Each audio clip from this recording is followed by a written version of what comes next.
record that. All right. Excellent. Well, guys who have joined us, thank you so much for joining us today. And thank you for being diligent with getting into this Zoom meeting. We're overcoming a few challenges we had last meeting. And so we are so thrilled to be hosting this one today. We're expecting a lot of great content out of it.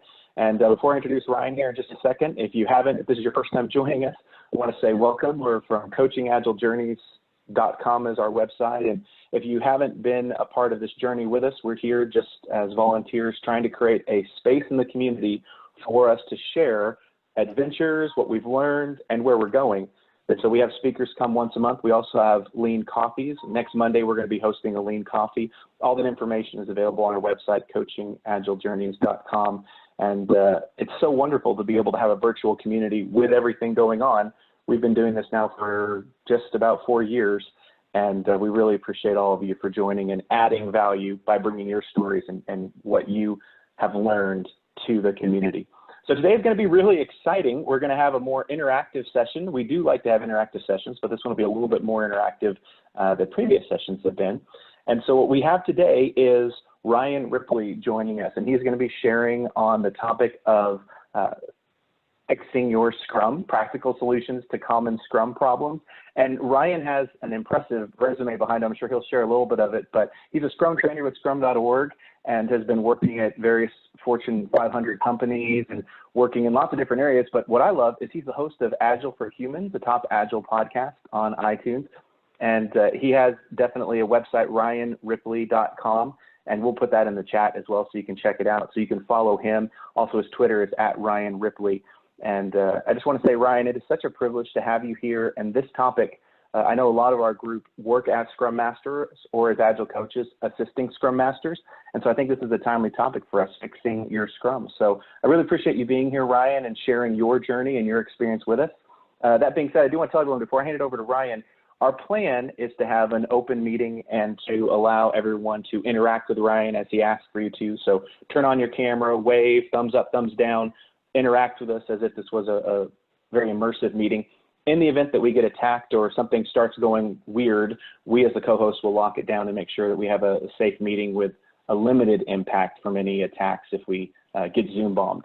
Again, we had a Zoom bombing at our last event, so we had to lock things down from there. So in the case that happens, just hang on the line. We'll get control of the meeting, and we'll go forward with a little less open of a meeting. But for now, I invite everyone to engage with Ryan, and he's going to introduce some tools that we'll be using today. And so, Ryan, I'm going to hand it over to you. And again, thank you so much for sharing your time with us today.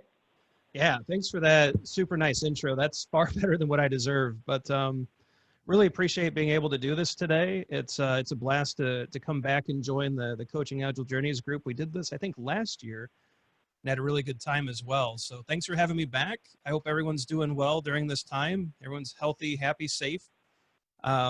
What we're going to do, so normally I would get on one of these calls, I'd hold my book up and I'd say, hey, look, let's buy a book. And maybe I'd tell you a few funny things. And at the end, it's some big sales pitch. And that's getting kind of boring, right? So Todd and I have been doing that all over the country, actually all over the world for the past 4 or 5 months.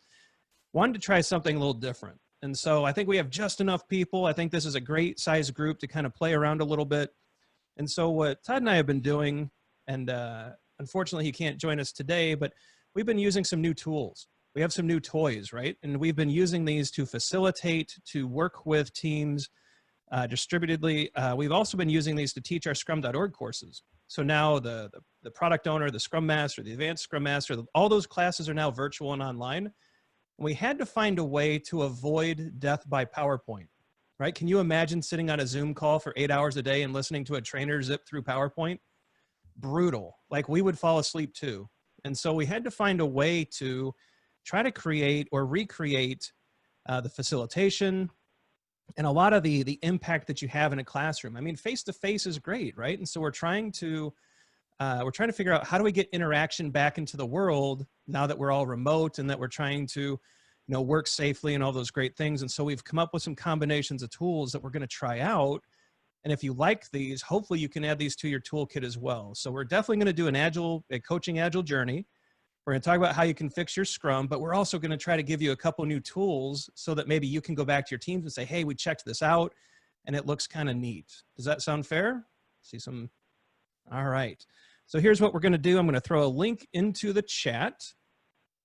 And that link is going to give you anonymous access to a mural. So a mural is a tool that hopefully some of you are familiar with.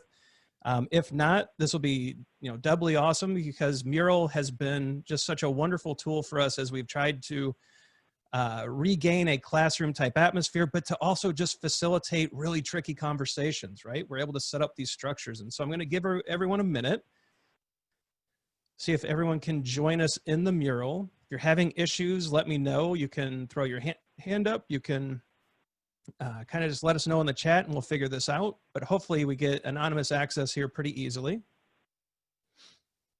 Cool, and I'm not seeing any issues or any hands up. People seeing a lot of like leaning in, so that probably means they're looking at their screens and checking it out. Nice, you're doing great. All right, I see a lot of anonymous. We have anonymous lobsters and anonymous snails. And what I love about Mural is that the entry point is very low, right? So we can get in there, we can try it, we can get going. And so what I'm going to do, I'm going to summon all of you to an area, right? So I'm going to ask you to follow me. I'm going to say, I'm going to summon everyone. And as you can see, when I summon, it brings everyone to my focal point. So I'm going to summon everyone again. And as you can see, there's this, hopefully you're seeing an agenda and some virtual agreements. And I'm seeing some nodding there. Awesome. Thanks for that feedback. So why are we doing this? We're going to have a little fun for an hour as part of our Coaching Agile journey. We're going to go through a virtual agreement real quick. So with this many people, I'm not so worried about the mutes, but if we're not talking, we're going to go ahead and mute. Normally in a class of, 4, 5, 6 hours in a day, we take many frequent breaks. For this, I think we can handle an hour, so we'll be all right. We're going to respect time boxes. I like to say that Zoom is the Chuck Norris of time boxes. When we close the breakout room, the boxes hit. It's really awesome. It's kind of abrupt, because normally like we're all Scrum Masters, we're all Agile coaches, and it's, hey, the time box is hit, but oh, there's a good conversation. And so no, Zoom is like, you're done. And so we're going to really respect those pretty cleanly. If you need something, raise your hand. I'm here to help you. We have plenty of co-hosts on here. We're going to get you handled. Everything will be taken care of. We're going to try to be open and give and get help. Use the chat. And when we say chat, we mean Zoom chat. We will not use any Mural chat for this activity. Okay. So it is all Zoom chat. Is that cool? Awesome. I love the head nods. Thank you so much for that. Expect a little chaos. Something's going to happen. We're going to do a breakout room. Someone's going to drop. Mural's going to do something weird. We'll get through it, right? I promise it will make it right. But there's going to be a little chaos. Especially, my kids might fire up, like all 3 kids have their own iPads. They might all fire up Netflix at once. This might get really slow. I'll yell at them. We'll shut it down. We'll fix it. Something will happen though. So expect a little chaos, right? And then finally, we're going to try to have some fun. We want everyone smiling. We want everyone engaged. We just want everyone to kind of enjoy this. And so if that's not happening, send me a message and we'll fix it. All right. So that's kind of our virtual agreement. We're going to do a quick appreciative interview followed by a TRIZ and a 15% solution. So these are liberating structures that we're going to use online in a remote setting using Mural to explore Scrum and Agile topics, right? So that should be pretty interesting. And then finally, we're going to do a quick debrief after that. And so let's jump right into it, okay? I'm going to bring us over to the invitation for our first liberating structure, which is an appreciative interview. And so I'm going to bring us over what makes a team successful, right? So I'm going to put us in pairs. What we want to do is take some time to tell a very quick story. Maybe we'll do a 5 to 6 minute time box for both of you. So it's a super fast, 3-minute story. What was it about, think of a time where you were on a very successful team. What happened? What made that success possible? What made all the difference, right? And so we want to have this discussion in pairs. Think of a time when you were on a very successful team. What made it possible? What made the difference? What's different about teams today that you miss that you had in the past, right? You're trying to come up with those differences. Does that make sense?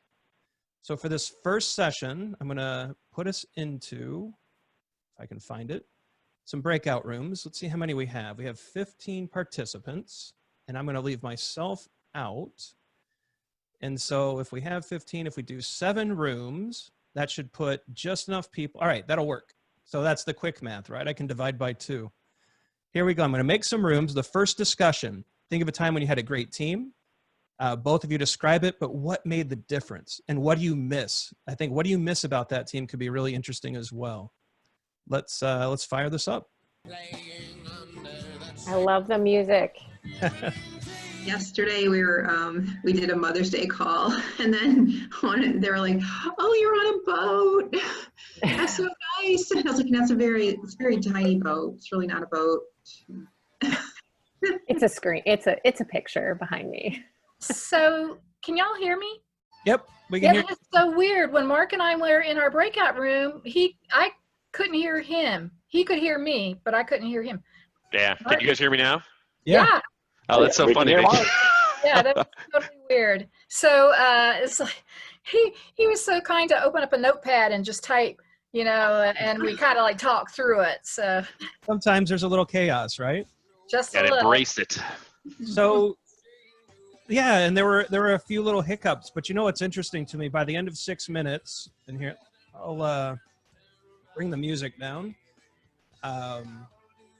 It's interesting, within like 6 minutes, Mural and Zoom breakouts make sense, even with a few hiccups, right? That's why I love these tools. It's a very low learning curve for now to build these. It takes, Todd and I probably have about 100 hours in this trying to really get a good experience.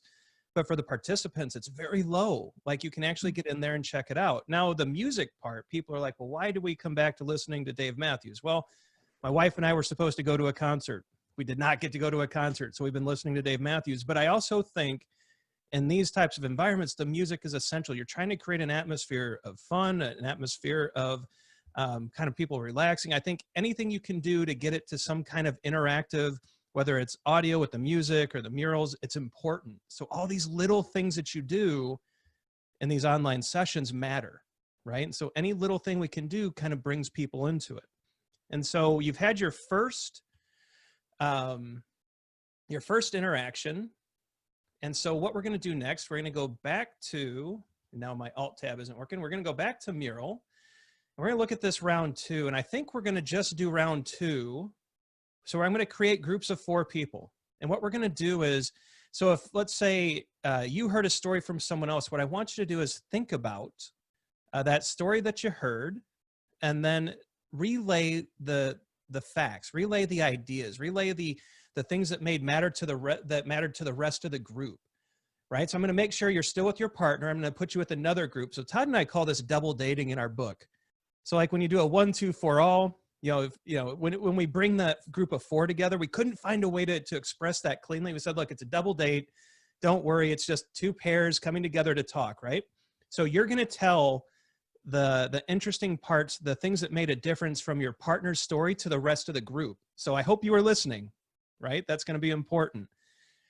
So I'm going to give you some more time. I'm going to put you back. I'm just going to take a moment here to, let's see if I can do this quickly. This is where having a partner on these online things really make a difference, because that partner, he or she could be, really working on those rooms and helping out. But I think I'm able to get this quick enough that if I keep talking for just a second, there, we're good. So there's the rooms. All right. So I stalled just enough. So these rooms now have pairs, right? So our groups are coming together, talk about the differences. And as you do that, if you look at murals, we're going to jump over real quick. I'm going to show you this area, this theme. What makes a team successful? I'm going to summon you to this spot. Start capturing on sticky notes. And so to get a sticky note, actually, let me show you real quick. I'll go ahead and share this. I'll share the screen and I'll share what I see on Mural. So let me get rid of that. So if I come over to the sticky note spot right here where I'm clicking, you can see all these notes come out. Now, if you just double click in the space, a note appears. It's real simple. Double click, a note appears, and you can start typing, okay? And so what we're going to do is, as you hear things that are interesting, go ahead and double click in this purple space and capture some of the things that made a difference. What made that team successful? Does that make sense? All right, so I'm going to stop sharing. I'm going to let you focus on your own work. My work's not critical, yours is. We're going to get you back into your groups, and we're going to start capturing these ideas that can make a difference, all right? I'm going to give you another 6 minutes to work together, and we'll see where we end up. And I'm going to keep an eye on the mural and see what kind of ideas start to emerge, all right? Here we go. All right, I think everyone is back. right, chill out for a minute there, Dave. We're going to take a look and see what we came up with. Looks like y'all did an awesome job. I was kind of taking a peek as these were emerging. I'm seeing a lot of trust, some common goals. I bet Don's story was pretty good if it came out in a post-it like that. So hopefully people enjoyed Don's story, and maybe I'll bug Don later to see what he was talking about. Togetherness, community, adaptability, co-located, tight-knit groups, small teams. You know, having COVID-19 as kind of like this this provoking incident to get us to really figure this out is pretty amazing, right? Maybe some good can come of it that way. The technical skills, yeah, that's amazing, right? You can have the best Scrum Master, the best product owner, the best facilitation game, the best tools, but if your dev team, if they do not have the skills to ship a product, what do you do, right? Awesome stuff here. I think this is a great set of things that have to come together to have these really successful teams. And I think these are really, really good insights that you've come up with. And so what I want to do is kind of shift our attention. We're going to come over to kind of a different way to look at this question, right? Let's look at kind of the opposite. And what we're going to talk about, sorry about those alerts. I want you in some groups. I'm going to put you back in some breakout groups. I want you to make a list of everything you can personally do to guarantee that the Scrum implementation in your organization will fail, as will the people working for it. So I want you to think of all the things you can do to wreck it. Now let's stay in the realm of legal, okay? So we're not gonna poison people. We're not gonna do I mean, there are some really weird things that have come up when Todd and I have done this in some other PSM2 Advanced Scrum Master classes. There's one I'll never forget. Someone actually put on the board a horrible shaving incident that left everyone unable to work. And we're like, we don't know what that means. We don't want to know what that means, but it doesn't sound legal. So let's not talk about that one. So we kind of pulled that off the wall. So we're only interested in legal, reasonable things, right? But what can we do to make sure that our Scrum implementation is a fail, that the people involved in it fail, and that it is just a horrible experience for everyone? And so I'm going to put you in groups. However you want to manage this is great. If you want to have people fire some ideas out and one person scribes them up, great.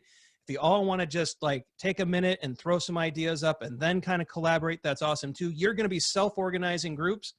You decide how best to do your work, not me. I'm simply a facilitator. I wanted to address a comment in the chat real quick before we break out again. You know, 100 hours to build an experience that's low cost for participants. Do you know what the word facilitation, what it means? So my job as a facilitator is to make things simple, right? That's all I'm here to do. I set up structures that make it simple for you to have a conversation. And so I should put 100 hours into this to make sure you have the easiest path to insight, right? And so consider that the next time you're doing a workshop. Have I created the simplest path as a facilitator for people to have a conversation? That's our job, right? But anyways, great comments, and I appreciate those. I'm going to put you in some groups. Let's see. Let's recreate these. I think we're just going to do 4 rooms, maybe. Yeah, that should be good. 4 rooms. We're going to figure out how do we make sure that your Scrum implementation, whether it's in the future or it's existing, how do we turn it into a total dumpster fire? All right, I'm going to give you about 5 minutes to sort through that. And I can't wait to see all of the ways that you can go about making this happen. Well, that was fun. Was it? Yeah. It's crazy, right? Yeah, but we need therapy now. You know, it's interesting. Todd and I were teaching an advanced Scrum Master, the PSM2 class in San Luis Obispo, California. And we loved San Luis Obispo, and a really cool company that we were at. And we actually had a situation where we started, this was the beginning of a TRIZ. And we started this structure, and after the end of the structure, we had to take a 30-minute break. The whole class paused, and they had to go call some people and apologize and work some things out. It really messed some people up, but it was in a good way, right? It was this is, since we're all facilitators, we're all coaches, I'll give you a little inside baseball right now. We're forcing an introspective moment. I think this is how we provoke our agile journeys. If we don't pause and really force ourselves to move forward a bit, we get stuck. And this is definitely a provocation. We are really trying to push, and I think you're going to see why here in the next step. So what we're going to do, we're going to look at our mural again, but we're going to move down. So you've come up with some amazing ways, and I'll help organize these and sort them out a little bit. But what we're going to do, I want you to come down to this next section that I'm going to summon you to. So I'll make it easy. I'll say, all right, everybody, come and join me. I want you to look at the things that are up in this blue area that you yourselves came up with. So keep in mind, I did not do this to you. Okay, so these are things you came up with. But I want you to really look at these hard. I want you to think about these things. And I want you to decide if these are things that you're doing or things that you're tolerating, go ahead and drag them down to this next area, to this, what is this, green? Yep, this green area. And so I want you to actually think a little bit, because here's the thing. I think Scrum Masters have, people ask who should be the Scrum Master, what are the essential traits? We get this question a lot, and we've boiled it down to 3 things. I think the first one is you have to love your team, and it's a weird word to use, right? Why do we say love? It's because you are so passionate about their success. You actually have this feeling of engagement with them. It's not, it's not a relationship type of love. It is a care, compassion, and commitment to them, right? But you also have to want them to be wildly successful, right? That's the second thing. And you have to have zero tolerance for anything getting in their way. And so what we're going to do is expose some things here. We have to get those things out of the way, but in order to solve the organizational impediments, we have to solve our stuff first, right? And so what I want you to do is take a look and see, what are the things that we are doing? What are we allowing? What do we tolerate? Because an amazing Scrum Master has zero tolerance for the impediments that hurt their teams. Zero. Now, that doesn't mean you go in crazy, right? And be rude and pushy. But what it means is that we don't give up on the impediments. And so what are the things that you're doing, that you're seeing, or that you're tolerating? And we're going to pull those down. And so this is kind of rough. So we're going to do this together. I'm going to put you back in the groups you were just in. We're going to kind of talk through it, kind of help each other through this. Kind of, if someone's having a little trouble, let me know. I'll jump in. But pull the things down, and let's have an opportunity to explore the things that we're seeing, doing, or tolerating. Okay? I'm going to send you back. Now, everyone understands, right? We're dragging from the one area to the next. Cool. Good luck. There's everyone. All right, Dave. Thanks for that. All right, so that's fun, right? We get to figure out, wait, what are we doing? What are we tolerating? And sometimes that can be a little tricky. Again, there's no judgment. There's no, like if you've read Fixing Your Scrum, if you've seen the book, Todd and I have laid out about 100 different ways that we've been awful at this, right? So there's no judgment from us. We've made almost every mistake you can make as a Scrum Master. We're discovering new mistakes every day. We live and we learn, we inspect and adapt, and we never get it perfect. And so there's no judgment here. It's just, what can we do a little different? And so that's what this activity, this is called a TRIZ, right? We set up this, how can we make things turn into a dumpster fire? What are we actually doing that might be causing some of these things? But the final step is, what's the remediation? What's the thing we can do to kind of get us going down a different path? And so to facilitate this, I'm going to bring us back to Mural for a second. So this is an activity, this final piece of the TRIZ. This is called 15% solution. So we don't want to solve the big problem, right? That just looks, that's too big, right? There's too many moving parts. But what if you've realized that there's something going on that you need to change, right? And hopefully hopefully we've thought of something that there's a situation, there's a discussion that needs to happen. There's something that we need to move the needle on.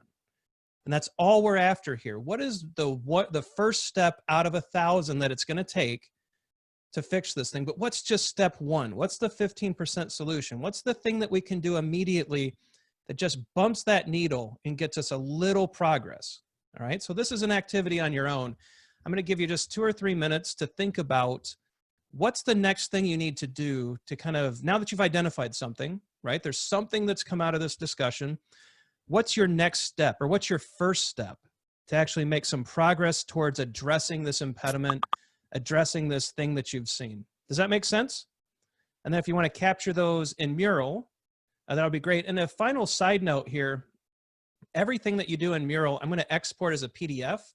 I'm going to send it over to Heidi so she can distribute it, or hopefully I didn't just voluntold Heidi to do something, but you get all of this. So we're going to export it to PDF. You don't just lose it. So we'll post it somewhere so that you have it. If you want, I will email it. We'll figure out the logistics, but you get this so that you can review it and take a look, right? Yeah, absolutely. Cool. Thanks, Heidi. But this last step, really important. Now that we've identified something, what's the thing that bumps the needle a bit that gets us on a different track, okay? So I'm going to put the music back on. I'm going to give you 3 minutes, and let's come up with at least one good thing we could try. And there is, man, these time boxes just fly. That's our time. And so I'm going to take a quick look. Now we're not going to read, these are for you. And so I'm just taking a real quick look here.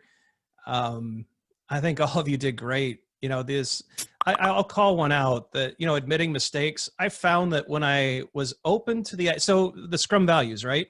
You know, we have focus, openness, commitment, courage, and respect. Openness, I did not understand for many, many years. And finally, openness made sense to me when I realized I have to be open to the idea that I could be wrong. And when I thought of openness that way, it really opened up some different opportunities and options for me. And admitting I'm wrong every day. You know, I've been thinking about doing or writing about Scrum for the better part of 20 years, and I still mess it up, right? I'm going to be wrong. We're all going to be wrong. We get together in these groups because we want to learn from each other, right? And so that's really powerful. And so I appreciate that coming out. I think you all have come up with some really awesome 15% solutions. I hope you follow through on these. And I'd love to hear how this is going. So if you want to connect and discuss these, that would be awesome. I love seeing how this works out. I'm going to summon you to one more spot in the mural. So, you know, this is just, I mean, if you want to check out classes, you know, visit the links. We'll put them in the PDF. That's all cool. The book, you know, if you haven't read the book, if you want to check out the book, we'd appreciate it. We hope there's some good stuff in there. There's more liberating structures and strings that could help you out. But otherwise, you know, let's get out of that selling part of it now. I just want to thank all of you, right? Thank you for letting me do this. I don't know if you can tell, I enjoy this. It's fun for me. I hope it was fun for you. And I just love getting to visit back with your group again. So thanks for having me back. I'm happy to hang out for a few minutes if you have any questions. But otherwise, I hope you have a great day. Stay safe, stay healthy. And we'll get all through this together. Wow. Ryan, thank you so much. On behalf of us from Coaching Agile Journeys and the attendees here, just looking at the comments, the time has flown by so quickly, and we just really appreciate you not only sharing this information with us, but sharing a way to work. For those of us who are working with teams and leading teams, this is a way of working that we can now, some of those tools we can implement ourselves, let alone the takeaway of one action item that we took from this that we can go and actually apply. So thank you so much for taking the time to do that. For those of you who are here, again, thank you for joining us. I do want to point you back to coachingagiljourneys.com. You can see our upcoming events there. Next up, next Monday, we have a Lean Coffee, so feel free to come out and join us for that. But then look forward to future speakers as well. So join us again at a future session, and we're going to keep having sessions like this. Ryan, again, a huge thank you. And to everyone else, I'll just echo what Ryan said. Stay safe, and we'll see you guys at a future meeting. Bye, everyone. Yeah, this is amazing. Thank you. Thank you.